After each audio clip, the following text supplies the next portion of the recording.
Hello and welcome to episode 8 of the Pipe Dream Meme. I'm Julia Mohammed. And I'm Rebecca Ananda. And we're going to start this week's episode off with a history lesson. Wait, don't leave. I promise it's just a little bit of background. Let's go back to a time when money didn't exist. Before currency, people bartered. They traded things like human skulls for tea and spices. Roman soldiers were even paid in salt. This week's story starts with Emily Bitts. 2 years ago, she was a broke musician who needed some tomato sauce to go with her pasta dinner one night. With an empty pantry and an even emptier wallet, she turned to Facebook. She created a group with the intention of tracking down some amatriciana. What she created instead was a money-free trading zone. Today, that same group has grown to over 54,000 members in Toronto. With about 600 trades happening a day, the Bunz Trading Zone is an example of old world methods being used in today's economy. They've grown so big that they had to launch their own app to help streamline trades. Bunz is a simple concept. You post a picture and a description of the item you're willing to part with, let's say a blender that's collecting dust in the cupboard, and trade it for something you're in search of, like a new houseplant or a new sex toy. The golden rule, though, no cash changes hands. And it's not just for stuff. Services like bike repairs, ride shares, and apartment swaps are becoming so popular on Bunz that now 16 subgroups exist to help organize the posts. Legal advice, relationship questions, even help finding your lost bike.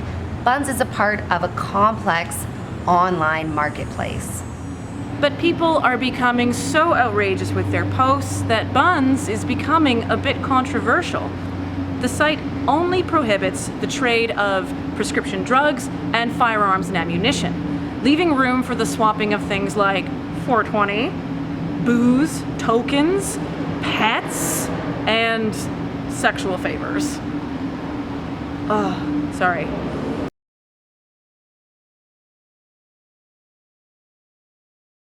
We spoke with an administrator and one of the 13 people who now work with Bunz to see how they're dealing with this rapidly growing trading space. I have many titles, but I usually go with community manager, brand development. So we have things happening in Montreal and New York, London, Vancouver, Edmonton, Calgary.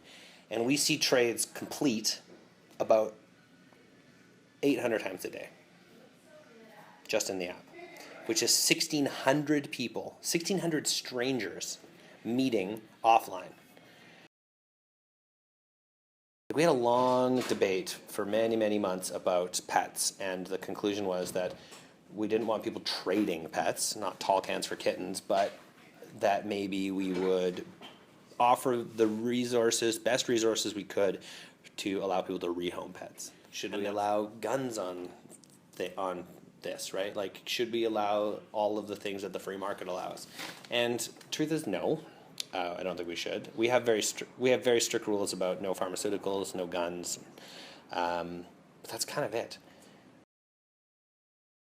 Flaky traders, yeah. I mean, but what we end up policing in the Facebook group at least is just hot button issues, which any sort of bun with any history in the group can tell you there's some universal things that either we just don't talk about.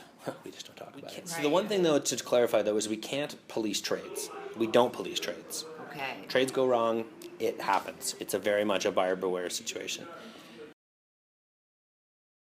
We have an angel investor who's got us afloat for a while to have us have this office and employ 14 people and try to do what we're doing here. He really believes in what we're doing. We have monetization strategies that we are working on that will involve a very, very Bunz-like sort of circular giving back kind of structure. We want to give people the opportunity to basically make money using their own skill set in these sort of like micro business formats. Anything that you could then put a price tag on and offer up to the community.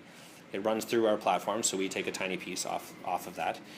And it doesn't necessarily break away from the ethos of no cash, because essentially it's Bunz helping Bunz.